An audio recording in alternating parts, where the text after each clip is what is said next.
Trojan family, what's up, man? USCJ here. It's the top of the morning.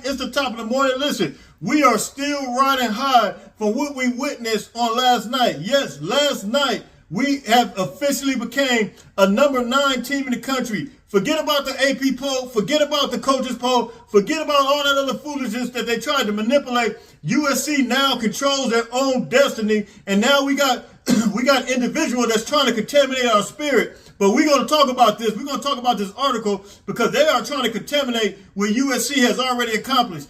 USC Lincoln Riley has had a phenomenal year. They're doing phenomenal things, and we don't need no outside influence trying to get in the way of that. Listen, you guys hit me in the comment section. You tell me what you think. Like, share, subscribe. USCJ32 on Twitter. USCJ32 on Instagram. Make sure you guys hit that like button. Make sure you hit that subscribe button. We are still riding high, and we will not let anybody affect that.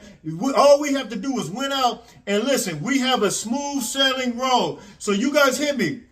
Now, let's get into this article. It's coming from The Athletic. And, man, what they're talking about, USC essentially and Lincoln Riley not having a good, to our standards, recruiting class Lincoln Riley's first year. I want to read this to you. I want you guys to take a look at it. I don't understand how in the world, you guys tell me, when have you ever seen this early that the count of the recruiting class is over? I've never seen it. And but we want to take a look at this. Shout out to a couple people that sent me this. AO and AO, me and him, we text each other back and forth on Instagram. He sent me this, and he was the second person that sent it to me, and I was actually shocked when I seen this. But listen, this is a major outlet blasting Lincoln Riley for his recruiting right now. But what he's not talking about is another aspect of recruiting that's taking place in this era now. We are in a whole nother era. But I want to know what you guys think about this. Let's look at this article. Let's go into this real quick. And you guys tell me what you think about this. Article right here. And it's entitled here. Let's look at the title of this thing here. It says, is USC's, this is from The Athletic, is USC's class a cause of concern? Issues at Michigan State recruiting. But let's look at this. Let's look at this article because I couldn't believe my eyes. And shout out to the two people who sent me this. AO on Instagram, me and him text back and forth, and he sent me this. He said, USCJ, you should talk about this. And somebody coincidentally sent it to me earlier, but I did not think. I said, you know what? I'm just brushed it off. And but it really kind of got under my skin after AO sent it to me. Shout out to him because I really start getting into it even more and really start thinking about some of the tactics that they were using as it relates to USC, because the recruiting season is not, they're acting like the recruiting season is over. They're acting like the recruiting cycle is just a done deal. We still got early signing day in December, and we still got in February. But to say that is it a cause to be worried? Let's get into this article. You tell me what you think. I think personally this is a diversion tactic to use to try to, because I told you guys, I said it on several occasions, seeing is believing. And if someone sees something, they're going to automatically assume that this is the way it is. However, let's look at this. It says, how worried are you about Lincoln Riley's good but not elite first recruiting class at USC? Is this a joke? It's going to finish better than it is right now, or it'll be a disappointment. I mean, so you just automatically have expectations for us already right now that we haven't even met yet. I mean, it's unbelievable. He says, when Riley took the USC job, I automatically assumed the Trojans had a seat at the premier table. What are you talking about? We got the number 1 receiver in the country. We got arguably a number 2 receiver in Malachi. We got Makai Lemon. You got Jacoby Lane, who's a heck of a receiver. And by the way, I told you guys this before. I believe these recruits are all underrated. David Peavy just got bumped up to a 4-star, and coincidentally, I thought he was already a 4-star. He should have already been a 4-star. But let me get back to this. And then we got Malachi Nelson. But it says here, it says combining everything USC had to offer.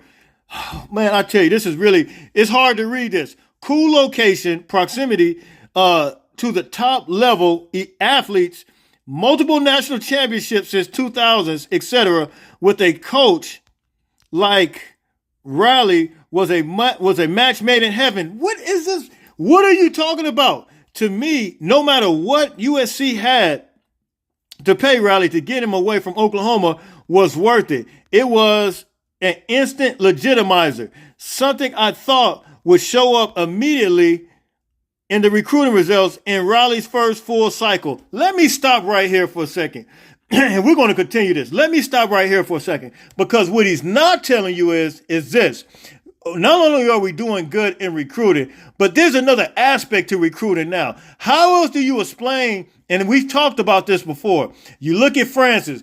Just last week, you talking about a Miami team that lost against Duke, a Miami team that lost against Middle Tennessee State, a Miami team, didn't they lose against Texas A&M, who's having a horrific year this year? I mean, underachieving coach who had an opportunity to do the same thing Lincoln Riley did, hit the transfer portal, which they did, but they have no success. You know why? Because the coaching is not the same type of caliber coach. I'm not taking anything away from Cristobal, but what I'm saying is this. They have athletes there, but you see a coach like Lincoln Riley utilizing his talents, utilizing their players, utilizing the transfer portal, and able to win, but they're not telling you that for a team like Miami that's having this type of year to have this little success and to get a number one cornerback in the country last week commit, you need to put 2 and 2 together. Tell the other flip side of it. Tell the other aspect of it.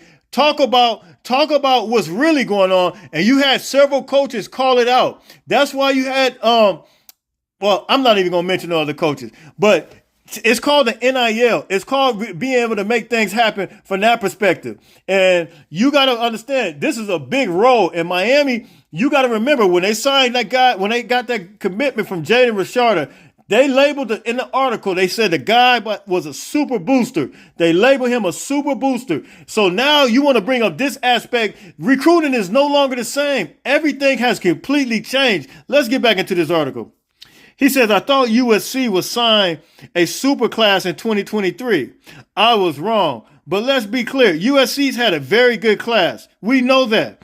The Trojans have commitments from 2 of the top 5 players in the country in 24/7 Sports composite in quarterback Malachi Nelson of Los Alamitos, California.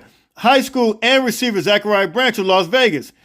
See, this is very difficult for me to read, but this isn't a super class. You don't want it to be a super class. That's why only 3 of USC's top commitments ranked in the top 100 nationally. Nelson, Branch, and 4-star athlete Makai Lemon, a teammate of Nelson at Los Alamitos.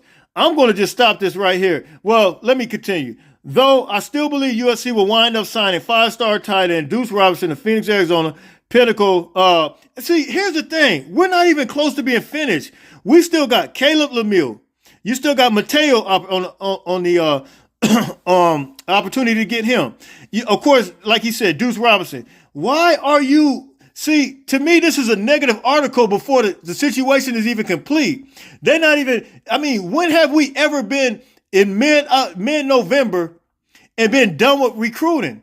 Like, what are you talking about right now? I've seen people in November still be this far out. And when December comes and February comes, they close the deal.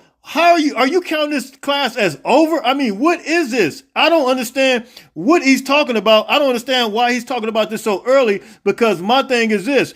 You're trying to influence. This is a diversion tactic that you're trying to influence individuals' thoughts to put this information out there.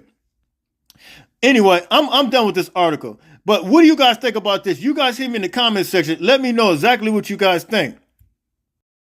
So that's the article right there. Is that laughable or what? What do you guys think about that article, man? Is it a joke? These guys are absolutely joke. And it almost seems like sometimes it's USC against the whole world. But that's okay. This is a major outlet making these type of accusations and making these type of comments. And listen, man, we're not going to pay that no attention. We're riding high right now. We're moving and grooving. It's on and popping. It's on and cracking. Listen, it is real deal go time. We talked about everything that was going to take place May, April, after the spring game. Lincoln Riley said, look, this is a unique team. Now we're seeing the manifestation of it, man. You guys hit me in the comment section. You guys tell me what you think. Listen, until tomorrow, fight on, fight on, fight on.